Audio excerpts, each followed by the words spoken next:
On the top of the list? Yeah. Is it somebody because they're laid back? Tied for 5th. No, it's current NFL coaches. No, I'm saying, is it somebody because they're like a laid back coach? Is that why? Yeah. It's like Reed or something? No, not Reed. He's a bad father. Jim Zori?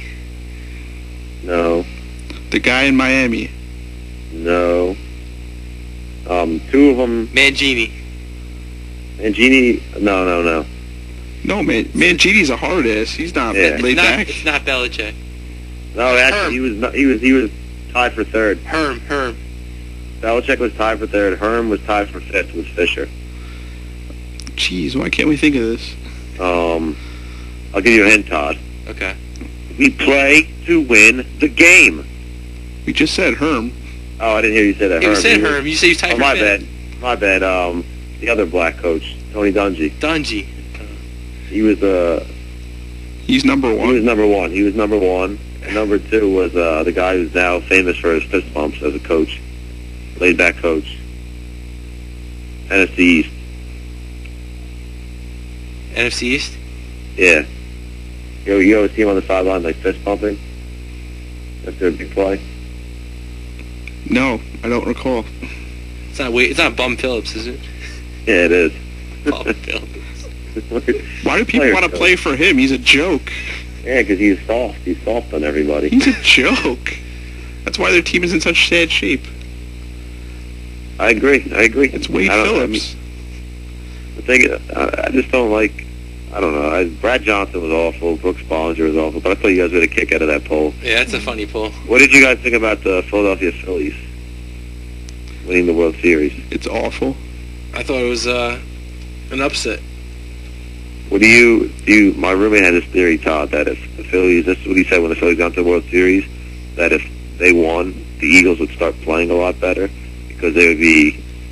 They don't want to be known as a team that couldn't win the big game. Because now the Phillies finally won, so it's their turn. What do you think of that? What is he saying? They're going to make the playoffs, or is he saying they're going to win the Super Bowl? He's saying he didn't guarantee anything. He thinks that they're going to make the playoffs, and they've won the past.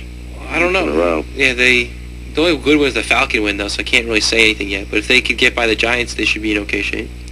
Yeah, they're an up and down team. They beat the Steelers game. Their problem is they can't win. Should have been. Their problem is they can't win close games. They got to learn how to do that. Well, they did win the Steelers game.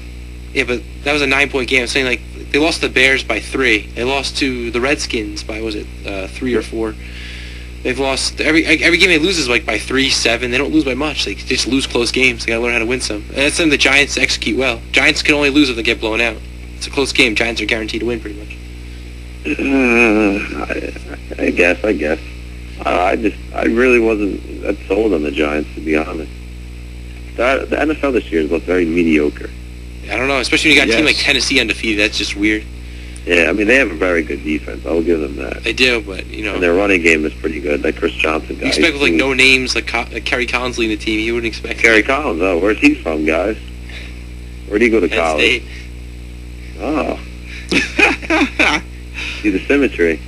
He's undefeated. Penn State's undefeated. 1994 was the last time Penn State went undefeated. Was Kerry Collins there then? Kerry Collins was a senior year quarterback. That's the argument that pisses me off the most. Is they said that because Penn State has been undefeated 4 times and not won the national championship, that it's okay, that it can happen again. That doesn't make any sense because it's happened before. It'll be all right for it to happen again. Yeah, they should be in good shape. That doesn't make any sense to me, but who knows? I got to do some homework, guys. It was great talking to you. Thanks for your call. We appreciate it. I'm very disappointed in your lack of Halloween spirit. Dude, I people that are fresh. I think it's sophomore and freshman girls in high school come to my house. I don't know why they are they a little bit too old for that, man? No, did Blumstein go to your house? No, but Blumstein's went around town though. Apparently he's got photos or video to prove that, so I gotta check that out later. Todd, you were like the kid, my friend who was at the party last week. He had an old a coat on and an old man's hat, like a Hawaiian shirt, and his chest hair was showing. And he had Dockers on, and he had a sign around his neck that says "I have candy." Sure, Prasad would love that. Plenty of fish in the sea next week. Todd, I didn't say that. All right, thanks for calling. All right, Todd. Have a good Take night. it easy, man. Bye, Mr. Tickle. Bye. All right, so that was our call. We're slightly into overtime. We're going to try to quickly wrap this up. We gotta go. So the NFC East, See ya. a wild race and everything, as we already mentioned. Hey, we mentioned everything. We mentioned the North. We were in the South. It was the West we didn't cover. We'll do that quickly. Yeah. All right, Cardinals running away with it because of their win today. They're now 5-3. See ya. The Rams and Seattle Niners are all 2-6. Who do you think's going to get second place? I think the Rams are. Most definitely. Rams are playing the best football of those three teams. The other two look bad. I think the Niners are going to be the worst team.